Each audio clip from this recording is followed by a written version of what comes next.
So hello મિત્રો, સ્વાગત છે તમારા મારા ફર્સ્ટ વિલોગમાં। તો આજનો વિલોગ છે તે ઉત્તર વાહિની નર્મદા પરિક્રમા ઉપર છે। તો આજના વિલોગમાં તમે કન્ટિન્યુ રહેજો। સો અટાણે હું છું ભરૂચમાં મારી હોસ્ટેલ પર। તો અહીંયાથી આપણે જવાનું રહેશે રાજપીપળા અને રાજપીપળાથી રામપરામાં। ત્યાંથી આપણી નર્મદા પરિક્રમા શરૂ થશે અને ત્યાં જ પાછી પૂર્ણ થશે। સો કન્ટિન્યુ। સો આપણે ભરૂચથી આપણે નીકળી ગયા છીએ રાજપીપળા જવા માટે। તો આપણે મળીએ સીધા રાજપીપળામાં। તો આપણે પહોંચી ગયા છીએ રાજપીપળામાં અને રાજપીપળામાં હવે આપણે જઈશું જમવા અને જમીને પછી જઈશું આપણે રામપરા પર। તો આપણે હવે જમી લીધું છે ને હવે રિક્ષામાં જશે આપણે રામપરા પર। હવે પહોંચી ગયા છીએ આપણે રામપરા પર અને હવે આપણે જઈએ છીએ રાજા છોડરાયના મંદિર પર, જ્યાંથી ઉત્તર વાહિની નર્મદા પરિક્રમા છે શરૂ થશે અને યાદ પાછી પૂર્ણ થશે। અહીંયા આપણે રાજા છોડરાયના દર્શન કર્યા, પછી વિશ્વેશ્વર મહાદેવના દર્શન કર્યા, પછી હનુમાનજીના દર્શન કર્યા। આ છે ત્યાંથી આવતો નર્મદા નદીનો વ્યૂ। કાલે આપણે સામેથી અહીં બોટ પર આવશું અને પરિક્રમા છે આપણે સવારથી શરૂ કરવાના છે। તો મળીએ આપણે સવારના વાગી રહ્યા છે 5:30 અને આપણે રણછોડરાયના દર્શન કરી અને પરિક્રમાને શરૂ કરી છે। તમે આખા વિલોગમાં કન્ટિન્યુ રહેજો, કેમ કે આપણી આખી પરિક્રમામાં તમને નવા નવા તીર્થ સ્થાનો ફરવા મળશે અને તેની પ્રાચીન કથા અને તેનું મહાત્મ્ય વિશે જાણવા મળશે। આખી ઉત્તર વાહિની નર્મદા પરિક્રમા છે 19 થી 20 કિલોમીટર સુધીની છે।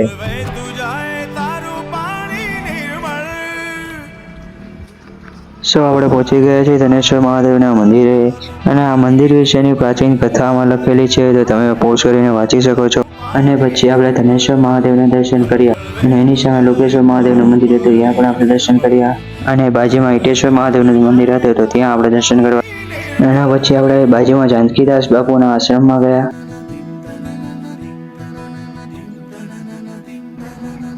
ત્યાં હનુમાન દાદાના આપણે દર્શન કર્યા।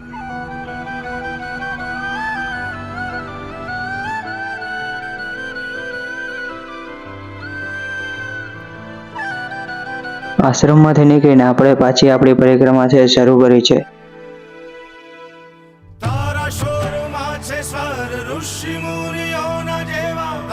તો હવે આપણે પહોંચી ગયા છીએ મંગલેશ્વર મહાદેવ મંદિરે। આ છે મંદિરનું મહાત્મ્ય લખેલું છે। આપણે મંદિરેથી નીકળી ગયા છીએ અને હવે આપણે પરિક્રમા કન્ટિન્યુ કરી છે।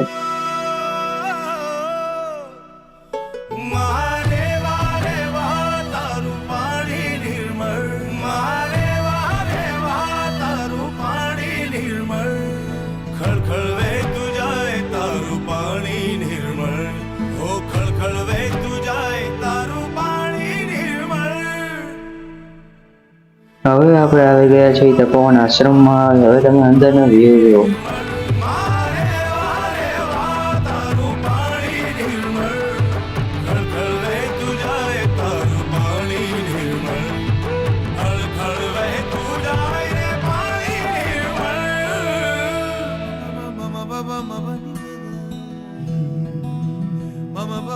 આશ્રમમાંથી બહાર નીકળીને આપણે પરિક્રમા કન્ટિન્યુ કરી છે।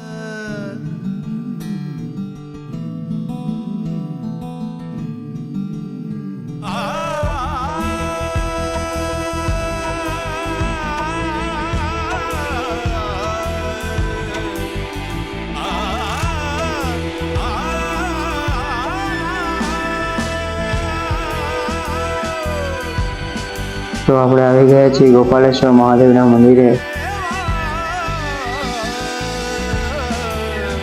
પરિક્રમા કરી છે પાછી શરૂ।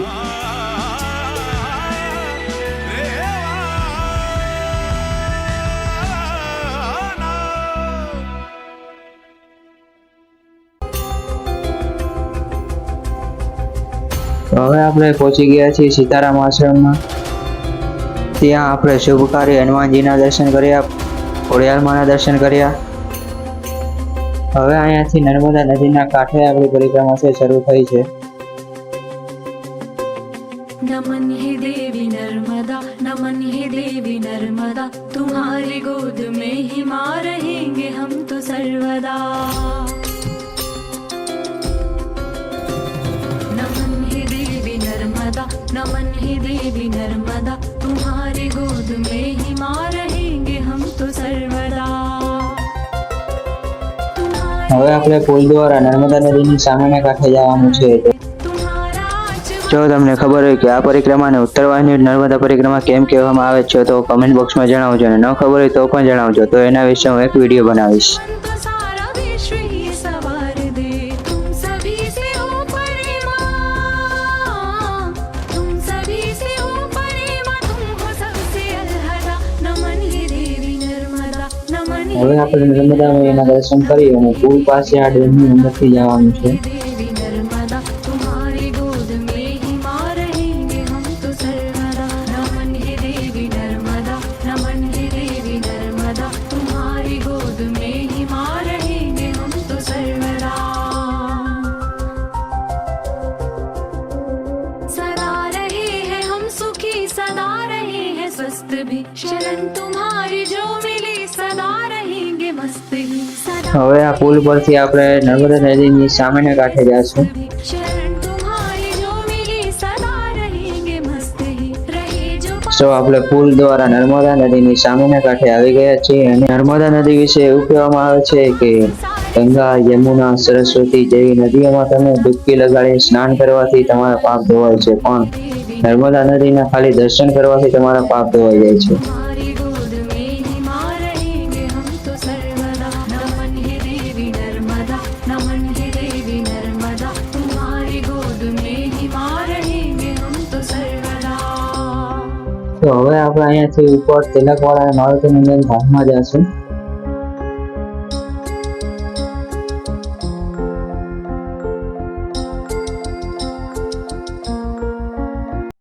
એ અમી અલમારી ધરતી તું ગરડા કરશે વાદને ભાઈ નદીયું દેશે સાર રણ જંગલ ગુફા સમંદર ગીતડા ગા અહીંયા ઉત્તરવાહિની નર્મદા પરિક્રમા વિશે લખેલું છે, અને આપણે મારુતિ નંદન હનુમાન દાદાનું દર્શન કરીશું। અહીંયાથી આખી નર્મદા નદીનો વ્યૂ જોવાનો।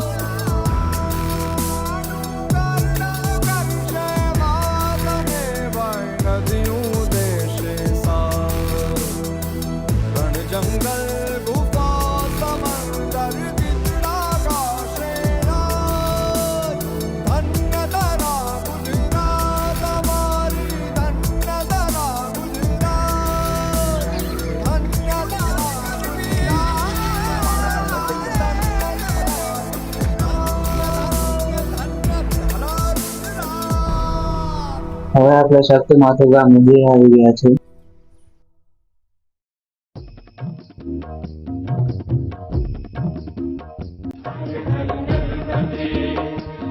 અહીં ગૌતમેશ્વર મહાદેવ એટલે કહેવામાં આવે છે કેમ કે અહીંયા ગૌતમ ઋષિએ તપ કરેલું છે। અહીં મંદિરેથી નીકળીને આપણા પરિક્રમા માર્ગે પાછા જઈ રહ્યા છીએ। રામ મંદિરે દર્શન કરીને આપણે નર્મદા પરિક્રમા છે એ પાછી આપણે શરૂ કરશું। विशत्तु पाप जात जात कारी वारी संयुतम कृतांत दूत काल भूत भीतिहारी वर्मदे હવે આપણે ચંદ્રેશ્વર અને નર્મદેશ્વર મહાદેવના દર્શન કર્યા। આ છે આખી ઉત્તરવાહિની નર્મદા પરિક્રમાનો માર્ગ।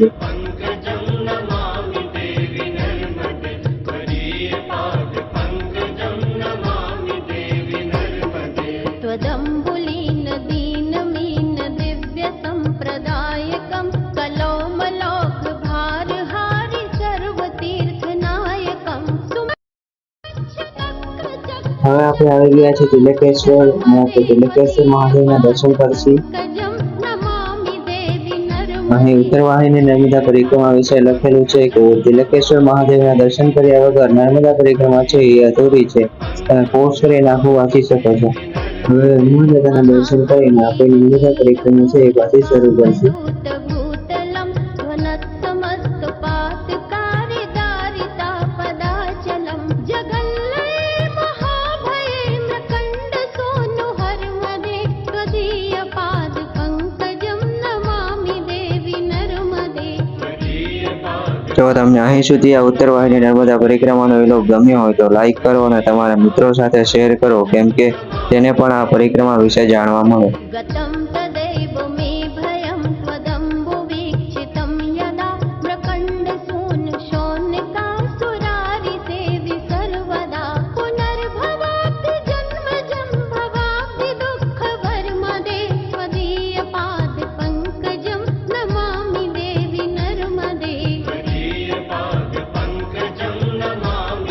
તો હવે આપણે પહોંચી ગયા છીએ મણિનામેશ્વર મંદિરે. ત્યાં આપણે હનુમાન દાદાના દર્શન કર્યા, બાળ ગોપાલના દર્શન કર્યા, ગણપતિ બાપાના દર્શન કર્યા. હવે મણિનામેશ્વર મહાદેવના દર્શન કરીને આપણે નર્મદા પરિક્રમા છે પાછી શરૂ કરીશું. पूजितं वसिष्ठशिष्टपिप्पलाद कर्दमादिशर्मदे त्वदीयपादपङ्कजं नमामि देवि नर्मदे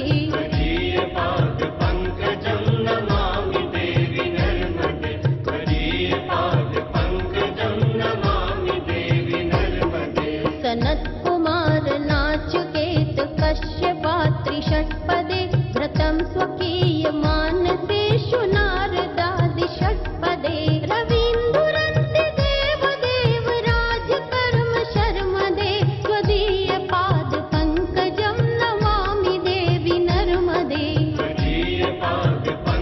તો હવે આપણે પહોંચી ગયા છીએ કપિલેશ્વર મહાદેવના મંદિરે. અત્યારે મહાદેવને ભોગ ધરાવેલો હતો એટલે મંદિર બંધ હતું, પણ આપણે બહારથી દર્શન કરીને હવે શ્રી રામનું દર્શન કરશું અને હનુમાન દાદાના દર્શન કરશું. तत्तु जीव जन्तु तन्तु भुक्ति मुक्तिदायकं विरञ्चि विष्णु शङ्करं स्वकीय धाम वर्मदे त्वदीय पाद पङ्कजं नमामि देवि તો હવે આપણે આવી ગયા છીએ નર્મદા નદીમાં સ્નાન કરવા. તો હવે આપણે નર્મદા નદીમાં સ્નાન કરી કપડાં બદલાવીને આપણી પરિક્રમાને કન્ટિન્યુ કરશે. હવે 1 કિલોમીટર જેટલું જ ચાલવાનું છે. પછી આપણે બોટ દ્વારા સામેના કાંઠે જશું અને ત્યાંથી આપણે રણછોડરાયના મંદિરે જશું. तेषु पण्डिते शठे नटे दुरन्त पाप तापहारि सर्वजन्तु शर्मदे त्वदीय पाद पङ्कजं नमामि देवि नर्मदे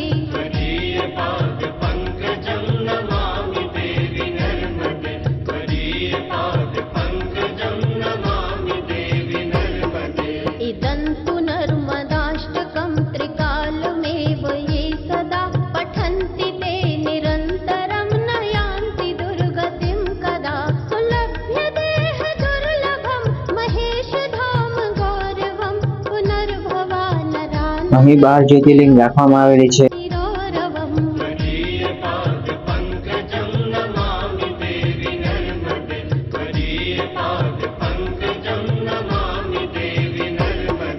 सविन्दु सिन्धु सुस्खलत्तरङ्ग भङ्ग रञ्जितं द्विशत्रुपा હવે આપણી 90% ઉત્તર વાહિની નર્મદા પરિક્રમા છે પૂર્ણ થઈ છે. હવે અહીંયાથી સામેના કાંઠે બોટ દ્વારા જવાનું છે. भीतिहारि वर्मदे त्वदीय पाद पङ्कजं नमामि હવે નર્મદા નદીની સામેના કાંઠે જવા માટે બોટની ટિકિટ લઈ લીધી છે.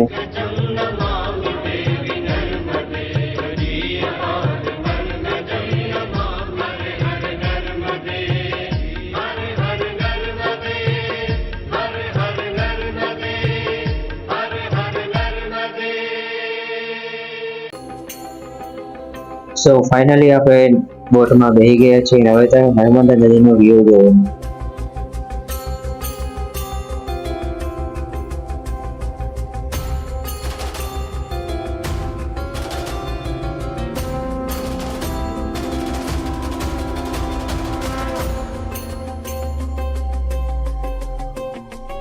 હવે સામેથી અહીં આવી ગયા છીએ અને હવે છેલ્લું એક મહાદેવનું મંદિર આવશે, પછી આપણે નર્મદા પરિક્રમા છે એ પૂર્ણ થશે. हे देवी नर्मदा तुम्हारी गोद में ही मां रहेंगे हम तो सर्वदा. नमन हे देवी नर्मदा नमन हे देवी नर्मदा तुम्हारी गोद में ही मां रहेंगे हम तो सर्वदा. तुम्हारी एक बूंद मां समंदरों को तार दे तुम्हारी તો હવે આપણે પહોંચી ગયા છીએ તીર્થેશ્વર મહાદેવના મંદિરે અને દર્શન કરીને પછી જશું રણછોડરાયના મંદિરે. समंदरों को तार दे तुम्हारा आचमन तो सारा હવે આપણે પહોંચી ગયા છીએ રણછોડરાયના મંદિરે રામપુરામાં અને આપણે રણછોડરાયના દર્શન કરી અને ઉત્તર વાહિની નર્મદા પરિક્રમા છે આપણે પૂર્ણ થશે. આ છે રણછોડરાયનું પ્રાગટ્ય સ્થાન અને આજનો વિલોગ છે આપણે અહીં પૂર્ણ કરશું. અને આજનો વિલોગ તમને કેવો લાગ્યો એ તમે કમેન્ટમાં જરૂર કહેજો. તો આપણી ઉત્તર વાહિની નર્મદા પરિક્રમા છે એ પૂર્ણ થઈ છે. આખી પરિક્રમામાં મને ખૂબ મજા આવી અને નવું જાણવા મળ્યું. જો તમને આજનો વિલોગ પસંદ આવ્યો હોય, ગમ્યો હોય તો તમે વિડીયોને લાઇક કરજો, શેર કરજો અને મારી ચેનલને સબસ્ક્રાઇબ કરતા જજો અને કમેન્ટમાં હર હર નર્મદે લખતા જજો. તો હવે આપણે મળશું નેક્સ્ટ વિલોગમાં. ત્યાં સુધી જય શ્રી રામ.